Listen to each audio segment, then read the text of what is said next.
Hello, my dear students. I hope you all are enjoying your online classes and doing your homework regularly on your notebooks. So, let us begin today with your another online class of subject science for class 8th. हमने previous class में आपकी science का chapter 1 completely read भी किया, समझा भी और उसकी हमने बुक एक्सरसाइज भी कंप्लीट कर ली थी। स्टूडेंट्स, जो हमारा चैप्टर 1 है फूड एंड क्रॉप मैनेजमेंट, उसका हमने आज क्वेश्चन आंसर कंप्लीट करना है। स्टार्ट करते हैं आपकी बुक के वेरी शॉर्ट क्वेश्चन आंसर से। बुक में जो वेरी शॉर्ट क्वेश्चन आंसर्स है उसका फर्स्ट क्वेश्चन है question number 1, name the 2 practices involved in the soil preparation before plantation. यानी कि प्लांटेशन यानी प्लांट को लगाने से पहले सॉइल को प्रिपेयर करने के लिए 2 हमें प्रैक्टिस बतानी है, कौन कौन सी हैं। तो answer as you can see here, ploughing and levelling. Now students, बढ़ते हैं क्वेश्चन नंबर 2 की ओर। क्वेश्चन नंबर 2 है, how does weedicides differ from pesticides.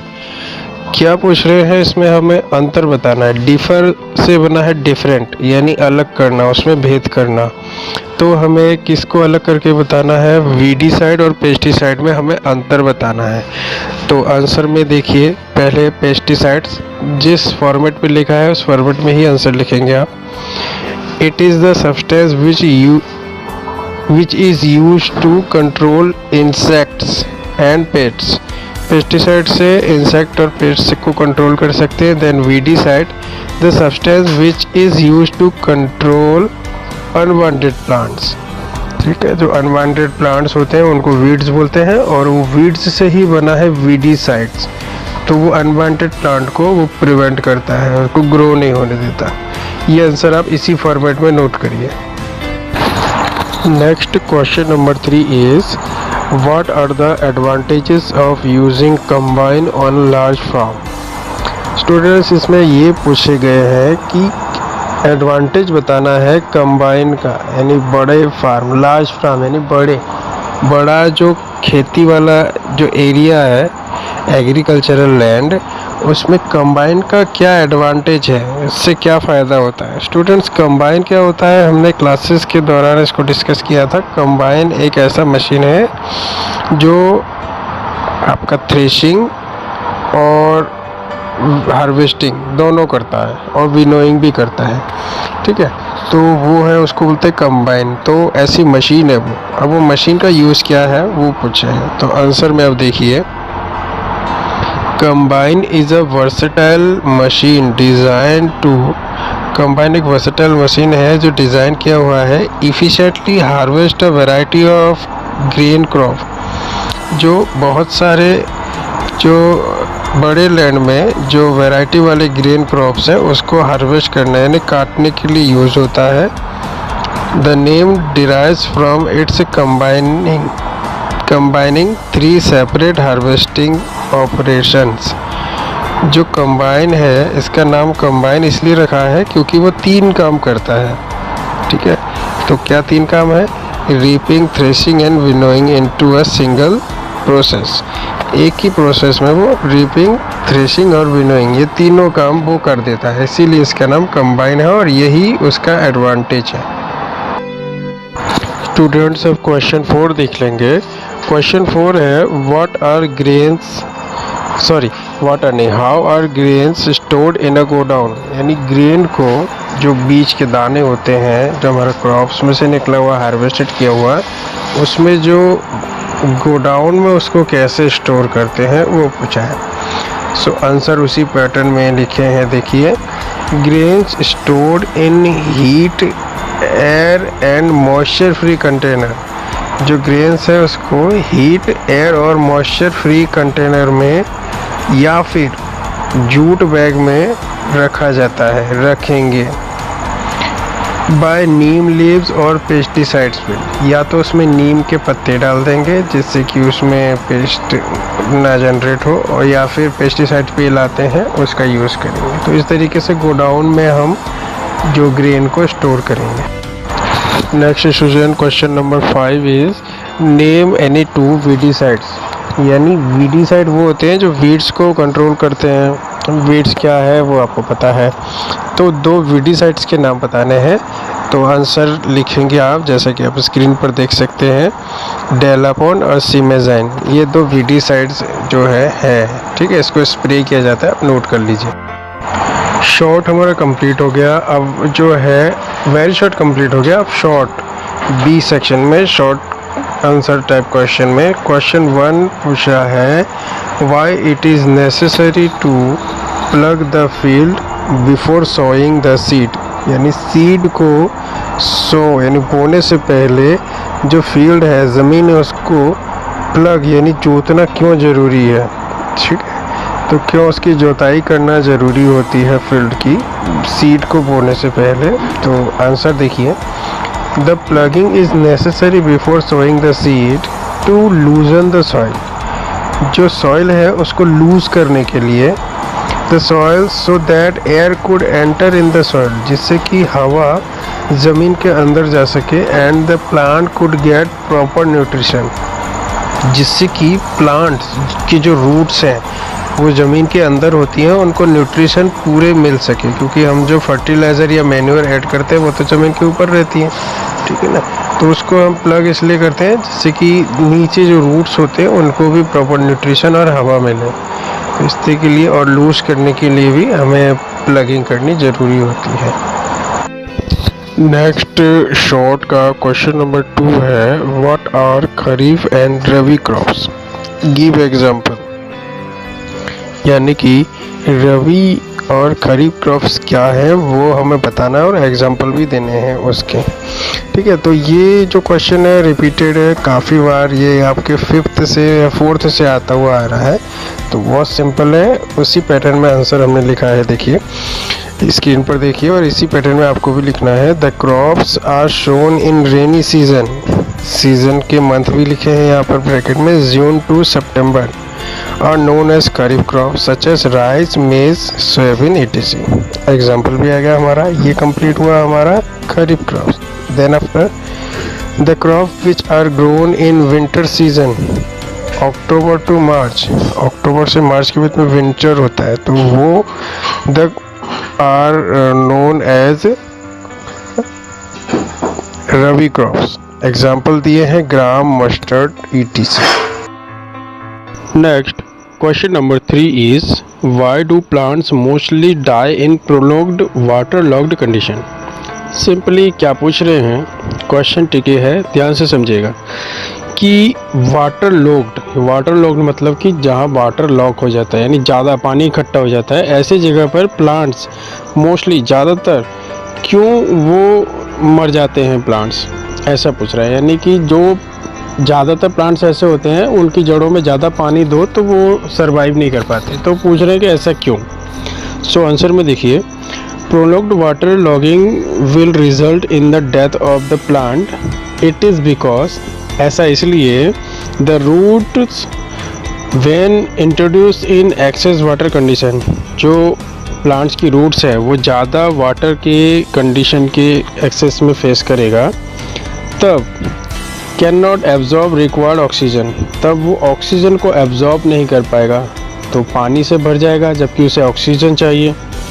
It will also cause the death and decay of plant due to the excess inflow of water into the cells, और जो roots के sales होते हैं उसमें पानी ज़्यादा एंटर हो जाएगा जिससे कि वो सड़ने लगेगा या फिर उसमें इन्फेक्शन हो जाएगा। ठीक है, क्योंकि जो इन्फेक्शियस जो बैक्टीरिया होते हैं वो उनको प्रॉपर टेम्परेचर मिल जाएगा ग्रो करने के लिए। तो इसीलिए ज़्यादातर प्लांट्स के रूट में अगर पानी ज़्यादा जमा हो जाए तो वो नहीं सरवाइव कर पाते, वो प्लांट्स वो मर जाते हैं। Next question number 4 is, what are the methods and advantage of weeding. यानी वीडिंग का एडवांटेज क्या है। तो weeding has some other advantage. It helps to alter the micro climate below the plants.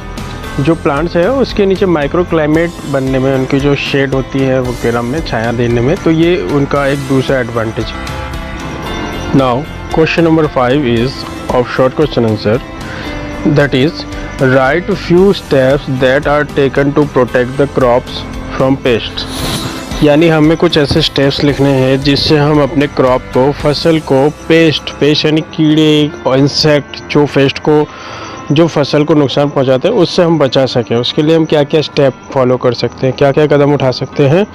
तो आंसर देखिए, step to protect crops from the pest are as follow. ऐसे ही point बना के आंसर लिखेंगे। First point, pesticide based approaches such as herbicides, insecticides and fungicides should be spread.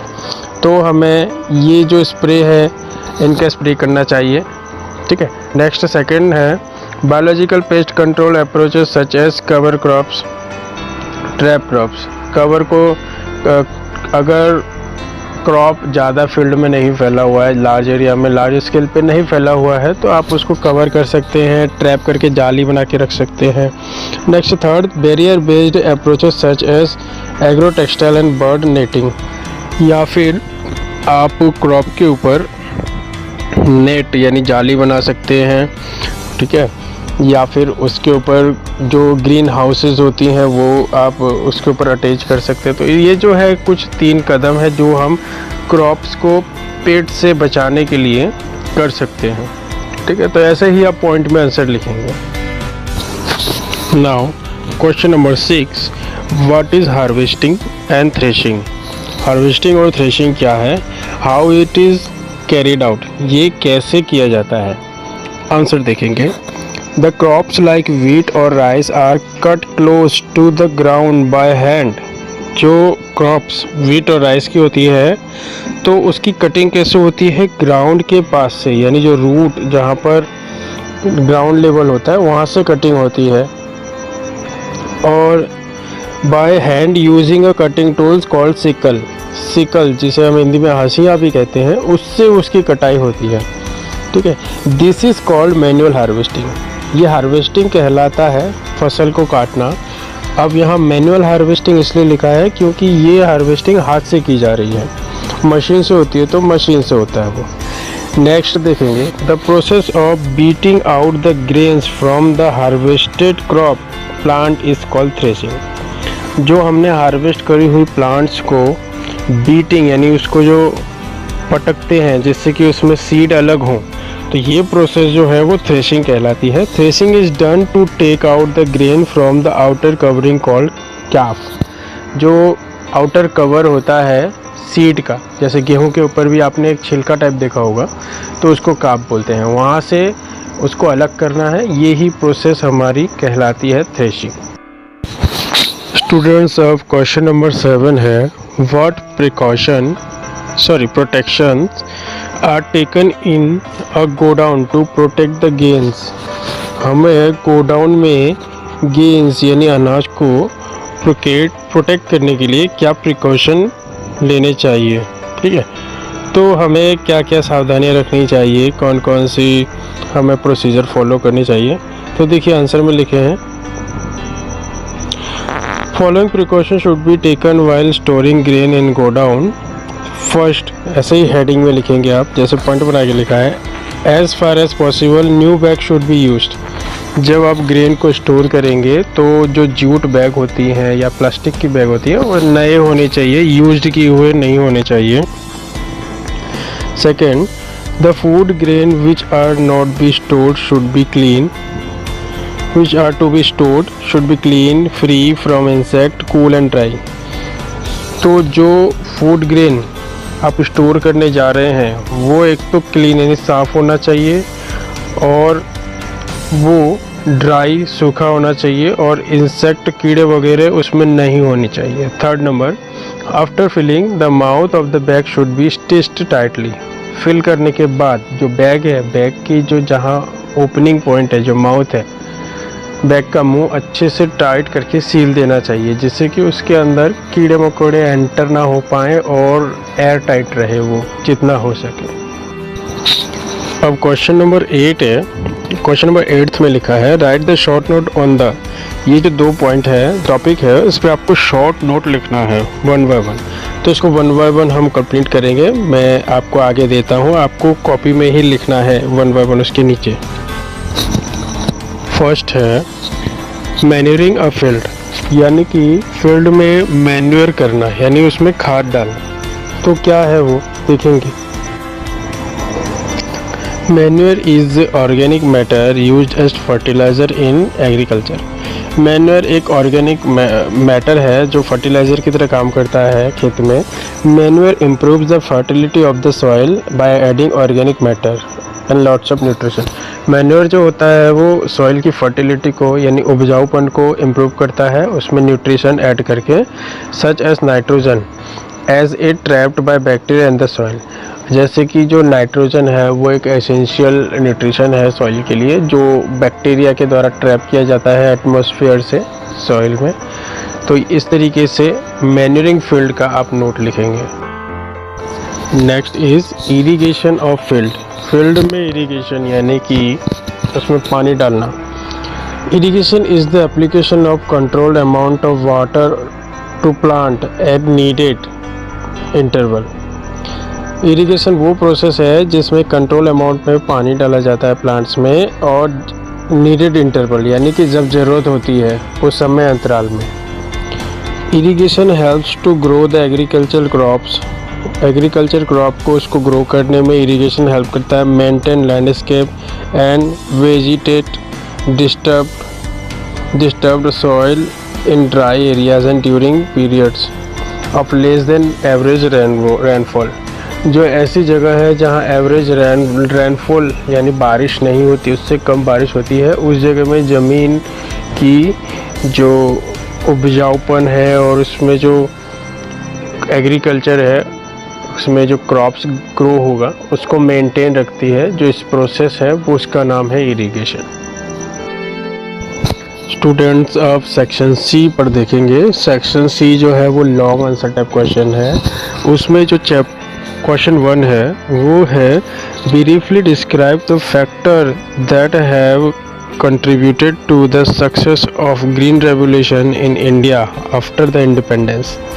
means independence के बाद यानी कि आज़ादी के बाद हमें जो ग्रीन रेवोल्यूशन देखने को मिला है इंडिया में, वो कौन कौन से ऐसे फैक्टर है जिसने उसे प्रभावित किया है, उसे हमें ब्रीफली डिस्क्राइब करना है यानी संक्षिप्त में बताना है। सो आप आंसर देखिए। This rapid increase in agricultural production is called green revolution। ठीक है, तो जो ग्रीन रेवोल्यूशन है वो एग्रीकल्चरल प्रोडक्शन है, उसे हम ग्रीन रेवोल्यूशन कहते हैं। The large increase in agricultural production due to mechanised agriculture. जो मशीनों का यूज़ हुआ एग्रीकल्चर में। Use of high yield variety of seed, जो सीड अच्छे वैरायटी के यूज़ किए। यूज़ ऑफ केमिकल फर्टिलाइज़र, हमने जो केमिकल फर्टिलाइज़र यूज़ किए। And plant protection by spraying pesticide etc। और हमने क्रॉप को प्रोटेक्ट करने के लिए पेस्टिसाइड वगैरह का जो इस्तेमाल किया। तो इन सब फैक्टर की वजह से इंडिया में ग्रीन रेवोल्यूशन जो है हमें देखने को मिला आज़ादी के बाद। ठीक है, तो ये आप आंसर लिखेंगे। नेक्स्ट क्वेश्चन है question number 2। What is crop yield? Explain the different factor which affect the yield of crop. यानी आपको बताना है क्रॉप ऑफ यील्ड क्या होता है और कौन कौन सा ऐसा फैक्टर है जो क्रॉप ऑफ यील्ड को अफेक्ट करता है, उसको प्रभावित करता है। तो आपको बता दूं, यील्ड मतलब मैदान या फैला हुआ कोई ज़मीन का हिस्सा जिसमें खेती की जा सकती है। ठीक है, क्रॉप यानी जहाँ पर फसल उगाते हैं, तो वो हमें बताना है। तो आंसर में देखेंगे, जिस पैटर्न में आंसर पूछा है उसी पैटर्न में हम आंसर देंगे। In agriculture the yield is measurement of the amount of a crop grown और produced in per unit area of land. यानी एग्रीकल्चर में हम यील्ड को ऐसा मानते हैं कि measurement of amount of crop, एक पर्टिकुलर पर यूनिट एरिया में कितना क्रॉप यील्ड हुआ, कितना क्रॉप ग्रो हुआ, तो उसको हम मानते हैं क्रॉप यील्ड। अब फैक्टर पूछे हैं तो फैक्टर बताएंगे। सेकेंड पैराग्राफ में है the 4 most important factor that influence crop yield are soil fertility, availability of water, climate and disease और पेस्ट्स। ये जो है फैक्टर हैं जो क्रॉप यील्ड के फैक्टर वो है जो प्रोडक्शन को अफेक्ट करते हैं। ये आप आंसर इसी तरीके से लिखेंगे, पैराग्राफ चेंज करके। नेक्स्ट क्वेश्चन 3 देखिए आप। Question 3 is describe some of the methods that can be adopted to maintain the fertility of soil. यानी कि सॉइल की जो फर्टिलिटी है उसको मेंटेन करने के लिए हम क्या कर सकते हैं। फर्टिलिटी यानी उपजाऊपन। तो अब क्या कर सकते हैं वो देखेंगे। Soil fertility can be further improved by incorporating cover crops that add organic matter to the soil. हमें ऑर्गेनिक मैटर सॉइल में ऐड करके भी इसकी फर्टिलिटी मेंटेन रख सकते हैं, which leads to improvement soil structure and promote a healthy fertile soil, जिससे हमारा सॉइल का स्ट्रक्चर भी बना रहे और हमारा सॉइल जो है वो फर्टाइल और हेल्थी भी रहे। बाय यूजिंग ग्रीन मैन्योर और growing legumes to fix nitrogen from the air through the process of biological nitrogen fixation। हम जो ऐसे पौधे हैं जो नाइट्रोजन को, जैसे पल्सेस जैसे जो पौधे होते हैं, ठीक है, वो लेग्यूम्स कैटेगरी में आते हैं, तो उनको हम ग्रो कर सकते हैं जिससे कि नाइट्रोजन जो एक एसेंशियल न्यूट्रिशन है सॉइल के लिए वो ज़मीन में वो बनी रहे। ठीक है, तो ये कुछ ऐसे हमारे प्रोसेस है जिससे के द्वारा हम सॉइल में न्यूट्रिशन की वैल्यू बनाए रख सकते हैं। ठीक है, तो ये सभी आंसर आप नोट करेंगे 1 बाय 1 करके अपने नोटबुक में। फेयर नोटबुक बनाएंगे, fair notebook well maintained, covered with index and without any mistake, spelling mistake and improve hand writing के साथ होनी चाहिए। होमवर्क आप टाइम टू टाइम करेंगे। नोट आप जो आंसर लिख रहे हैं, अगर वो आंसर आप वीडियो के साथ साथ नहीं भी लिख पा रहे हैं तो वीडियो को पॉज करके आप आंसर को लिख सकते हैं। इसीलिए मैंने आपको यहाँ टाइप करके दिया है जिससे कि आप मिस्टेक ना करें और आपसे कुछ छूट ना जाए, इसीलिए मैंने वाइट बोर्ड पे नहीं कराया है। तो आप इसको कंप्लीट करेंगे। होमवर्क उसी दिन की डालेंगे जिस दिन ये कंप्लीट कर रहे हैं। ठीक है, आप इसको कंप्लीट करके रेडी रखेंगे। जब क्लासेस ओपन होगी तब मैं उनको चेक करूँगा और इनको आपको लर्न भी करना है। अभी आपके पास बहुत टाइम है तो साथ के साथ लर्न भी करते चलिए। यही आपका होमवर्क है आज का।